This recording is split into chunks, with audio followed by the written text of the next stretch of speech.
له یو څو ورځو راهیسې د دغو نجونو ویډیوګانې په سوشل میډیا باندې کته پورته کېدلې او بیا خبر راځي چې د دې یوې ویډیو له وجې دریو انسانانو خپل ژوند له لاسه ورکړ او یوې فامیل خپل عزت له لاسه ورکړ. خو هیر مونشي د هر سهوه اشتباه او غلطۍ کوونکي تر شا یو دروند او معزز فامیل وي.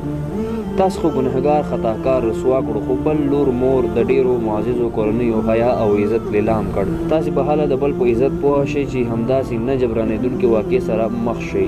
هیله کوم د یو کورنۍ ژوند د دې نور مه ورترخوئ. رب دې د هر پښتون حیا او عزت خوندي لري.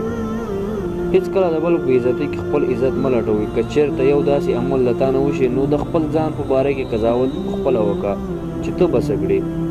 نو عزتمندو د بعضو بې فایدو شیانو او ویډیوګانو څخه ځان وژغورئ. الله دې په ټولو پرده واچوي. زموږ خلک د خپلو ځانونو په بدنامولو پسې راخیستی دی. دوی صحیح حدیث برعکس عمل در سره کوي او حاله چې د دوی دغه بد عمل دوی ته افتخار ښکاري. زموږ د وروستوالي او ناچاري یوازینی علت تل د نورو بدنامول دي. رب العزت موږ ټولو بندګانو ته د هدایت کو نیکو اعمالو سره وکړي.